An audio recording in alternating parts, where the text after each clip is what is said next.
bem, pessoal? Bem-vindos ao 3D Concursos. Nessa aula, a gente vai dar uma visão geral sobre as demonstrações contábeis, considerando o MCASP 8ª edição e a NBCT-SP 11, que estão válidas a partir de 2019, ou seja, essa aula já está totalmente aderente a partir de 2019 em diante. Vamos ao nosso slide. Então, inicialmente eu trouxe aqui uma questão discursiva, que já caiu outras vezes, essa aqui é de 2008, que pergunta sobre função e resultado dos balanços públicos. Pede para você demonstrar o que cabe a cada um dos balanços públicos e o resultado de cada um. Preste atenção, na prova da CGM João Pessoa, Contradoria Geral do município de João Pessoa, caiu uma questão muito parecida com essa. Pediu para você falar dos 3 balanços, ou seja, balanço patrimonial, balanço orçamentário, balanço financeiro, que você descrevesse eles e citasse o principal resultado alcançado em cada um deles. Ou seja, o raio cai 2 vezes no mesmo lugar. Compete a cada um de nós nos prepararmos para não ter surpresa na hora da prova. Vamos lá? Então, primeiro ponto aqui, eu fiz uma tabela que contém as seguintes informações. Relatório contábil de propósito geral. Porque lembre-se, com base lá nas aulas do início do curso, a gente sabe que o instrumento básico da contabilidade pública, o instrumento que você consegue observar, ler, materializa as informações, é o RCPG, que é o Relatório Contábil de Propósito Geral. E o RCPG, ele é o gênero, ele pode conter vários tipos de demonstrações. Ele contém demonstrações contábeis, ele contém demonstrativos fiscais e ele contém demonstrativos gerenciais. As demonstrações contábeis a gente vai ver daqui a pouco, mas eu já quero adiantar.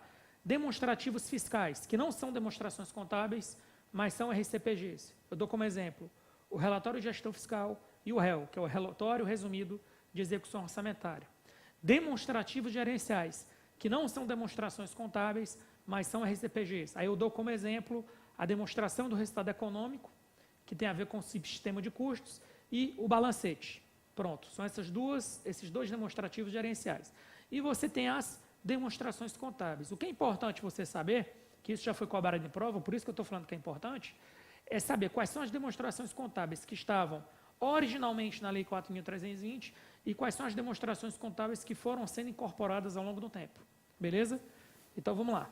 Vamos continuar aqui. Então, você está vendo aqui que tem o balanço orçamentário, o balanço financeiro, o balanço patrimonial e a DVP. O que é que essas 4 demonstrações têm em comum? Elas são as únicas 4 demonstrações que estavam originalmente na Lei 4.320. E elas são consideradas demonstrações contábeis para fim da NBCT-SP 11, ok? E estão atualizadas com base na portaria 438.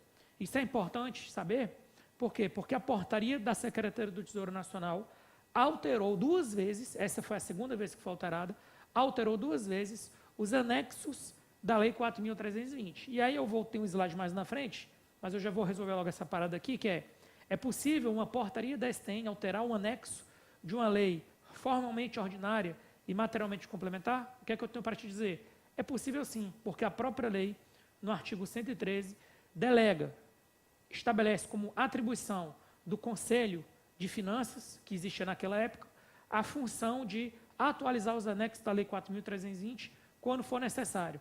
No momento, esse Conselho de Finanças é representado pela Secretaria do Tesouro Nacional. Vamos continuar no nosso slide. Você está vendo aqui que tem uma demonstração dos fluxos de caixa. A demonstração dos fluxos de caixa, ela está presente na portaria 438 e ela está presente na NBCT-SP 11, mas ela não estava originalmente na Lei 4.320. Outro exemplo é a demonstração das mutações do PL. Ela está prevista na portaria 438, ou seja, compõe os anexos da Lei 4.320, porém ela não é obrigatória para todos os entes. Então, preste atenção.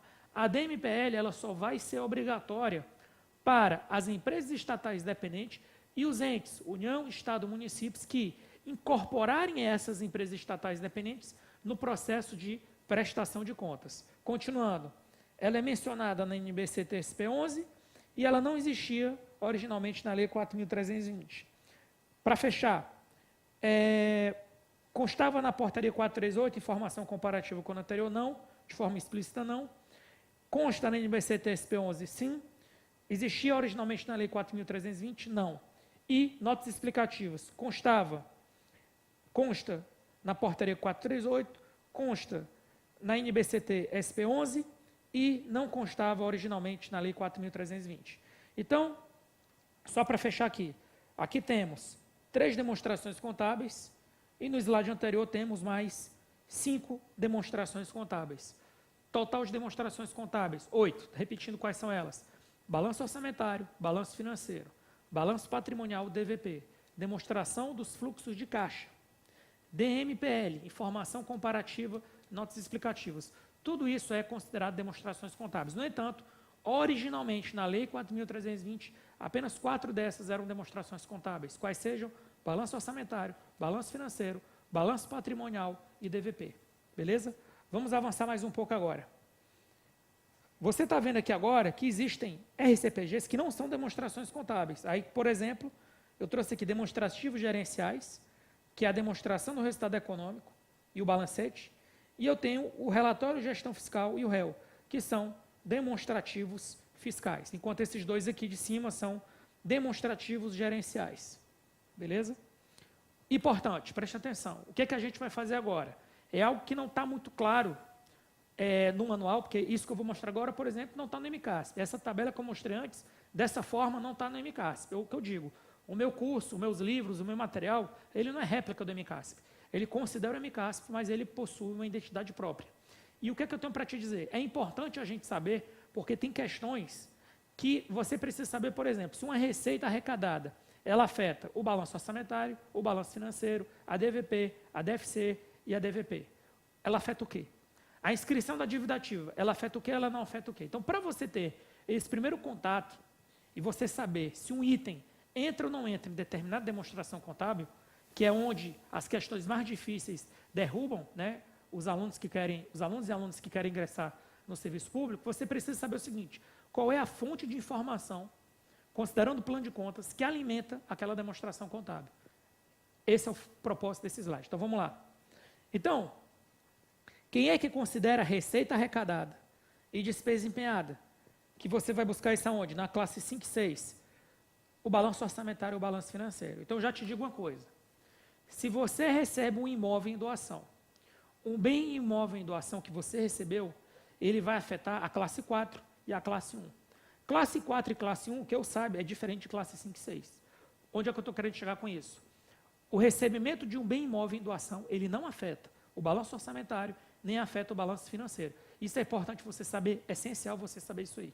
Beleza? Então, só para você ver a potência que essa informação que eu vou te passar agora, ela te facilita quando você for analisar resultados de demonstrações contábeis em questões que o examinador, ele te dá diversos eventos contábeis separados e desordenados. E compete a você organizar eles da melhor forma, buscando elaborar a demonstração contábil que realmente tem relação com aqueles eventos. E excluir os eventos que não têm nada a ver com aquela demonstração contábil. Vamos avançar para o próximo. Você tem agora o regime de competência, que é o fato gerador das variações patrimoniais. Aí você tem as classes 1, 2, 3 e 4. Basta você notar, preste atenção, basta você notar que no plano de contas, a classe 1, 2, 3, 4, elas trabalham com enfoque natureza patrimonial, ou seja, é o regime de competência puro. A classe 5 e 6 trabalha com receita arrecadada e despesa empenhada, ou seja, é o regime misto. Ok? Continuando aqui, voltamos para o nosso slide. Quem trabalha com as classes 1, 2, 3 e 4, não necessariamente todas, né? O balanço patrimonial trabalha com a classe 1 e 2. A DVP trabalha com a classe 3 e 4. E a DMPL trabalha com o grupo 2.3. E para fechar, a gente tem um regime de caixa no setor público. Sim, porque a gente tem uma demonstração contábil, demonstração dos fluxos de caixa, que trabalha com tudo que entra e sai do caixa. São as receitas arrecadadas e as despesas pagas. Então, muito importante isso que eu vou falar. Você tem 3 regimes no setor público. Você tem o regime misto, que se aplica para a classe 5 e 6, afeta diretamente o balanço orçamentário e o balanço financeiro. Existe o regime de competência, que afeta as classes 1, 2, 3 e 4, efetivamente impacta balanço patrimonial, DVP e DMPL. E você tem um regime de caixa puro, que é aplicado na demonstração dos fluxos de caixa, que quer saber tudo que entrou e saiu do seu caixa. Beleza? Vamos avançar. Outro ponto importante são os aspectos. Isso aqui já caiu em prova também.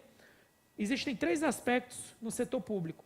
o orçamentário, o patrimonial e fiscal. É importante você saber que quem trabalha com o aspecto orçamentário, o balanço orçamentário, o financeiro e o réu.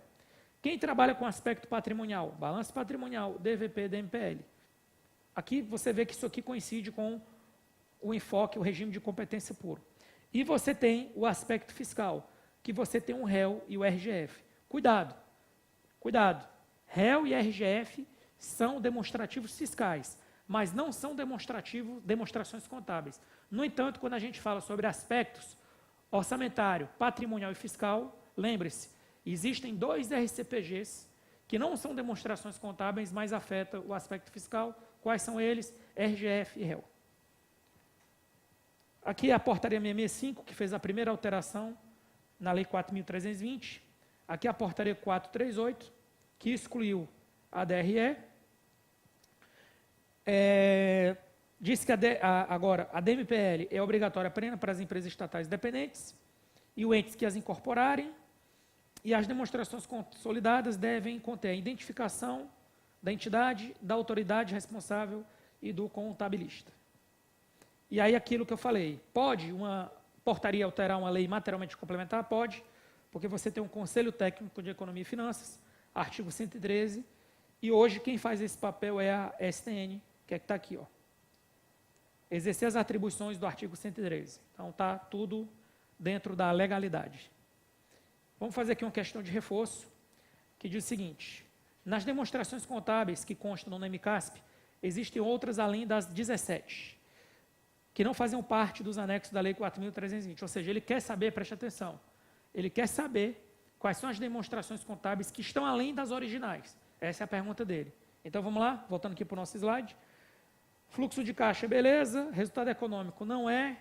DMPL, beleza. Resultado primário não existe. Fluxo de caixa, ok. Resultado econômico não existe. DMPL, ok. Isso aqui não existe.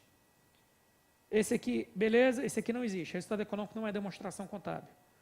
Esse aqui, ok. Esse aqui não existe. Já paramos por aqui. Quais são as 3, então, que é o gabarito? Fluxo de caixa, DMPL, notas explicativas. Gabarito, letra E. Aqui ele pergunta sobre os aspectos. Considerando os diferentes aspectos, assinale a alternativa incorreta. Para a necessária diferenciação desses aspectos, tem-se os registros dos créditos tributários, não tributários de transferência, por competência, não promoverem registro nos aspectos orçamentários, mas os promove no aspecto patrimonial. A princípio, isso aqui está certo. O balanço patrimonial e DVP representam os principais instrumentos para refletir o aspecto patrimonial. Isso aqui, a princípio, está certo. O RGF e o réu representam os principais instrumentos por aspecto fiscal, a princípio verdadeiro. O réu, balanço orçamentário e demais demonstrativos, representa o principal instrumento para refletir o aspecto orçamentário, que considera especialmente os indicadores estabelecidos na LRF. Aqui que está errado, ó. Quem considera os indicadores da LRF são os aspectos fiscais. Então, o gabarito é a letra D, porque ele quer errada. No aspecto patrimonial, devem ser atendidos os princípios e normas contábeis voltados para o reconhecimento, a mensuração e evidenciação dos ativos, passivos e suas variações patrimoniais, certinho. E para fechar, pessoal, eu trouxe aqui alguns instrumentos, algumas formas de divulgar as demonstrações contábeis. Um alerta. Essa parte dessa norma que trata as formas de divulgação das demonstrações contábeis, ela foi suprimida com a revogação da NBCT 16.6. No entanto, ela permanece válida no seguinte aspecto, porque ela não trata nada que é ilegal. Ela apenas estabelece que podem ser publicadas aí. Então, vamos lá. Quais são as formas que você publica e divulga as demonstrações contábeis? Na imprensa oficial, quando você remete aos órgãos de controle interno e externo, quando você disponibiliza a sociedade nos prazos indicados, na prestação de contas, e quando você coloca em meios de comunicação de acesso público. E para fechar, no que concerne às demonstrações contábeis a serem elaboradas, julgo os itens seguintes. Nas demonstrações contábeis, os pequenos saldos podem ser segregados, desde que indicada a sua natureza e que não ultrapassem 20% do respectivo grupo de contas. Aqui está errado, não é 20, é 10. Isso aqui eu quero te dar uma dica importante. Se você procurar a estrutura conceitual, que é a NBCT-SP, estrutura conceitual, que é de 2016, você não vai ver na estrutura conceitual esse percentual de 10%. E por que existe esse percentual de 10%? Porque começa a ficar muito pulverizado as contas, e se você pulverizar demais, sua demonstração contábil fica muito gigante, vai ficar com muitas páginas, e não é interessante isso. Então, esse 10% é para você reduzir, simplificar quando você estiver dentro de um grupo, certo? Para ter a conta chamada outras. Só que esses 10%, onde é que ele está de forma fundamentada? No MCASP, Manual de Contabilidade aplicada ao Setor Público, especialmente quando a gente trata sobre plano de contas. E letra D, as demonstrações contábeis devem ser divulgadas com a apresentação dos valores projetados para os 2 exercícios subsequentes. Na verdade preste atenção, é o exercício de referência e o anterior. Se eu estou publicando por ano de 2020, eu estou em 2020 publicando as demonstrações contábeis de 2019, eu tenho que trazer 2019 e 2018. Ok? Então, que é o que a gente chama de informação comparada. Então, essa questão também está errada. Com isso, pessoal, a gente encerra esse bloco, né, de visão geral das demonstrações contábeis. Na sequência, a gente vai tratar sobre as demonstrações contábeis. Já adianto que as aulas que você vai assistir de balanço orçamentário, balanço financeiro, não sofrer alterações, por isso elas não foram regravadas. A de balanço patrimonial também não. A aula de DVP e a aula de DFC, como elas sofreram alteração no MCASP, 8ª edição, você vai notar que elas já são aulas atualizadas, considerando as outras aulas que você vai fazer o comparativo. Mas fique tranquilo, porque todos os nossos vídeos estão em conformidade com o MCASP 8ª edição. Apenas os vídeos que não sofreram alteração do MCASP 8ª edição em relação à 7ª edição não foram trocados. Todos os outros vídeos que sofreram qualquer alteração, que necessitaram a regravação, complemento, isso foi feito de modo a garantir que você tenha um material totalmente atualizado. Fiquem com Deus e até a próxima.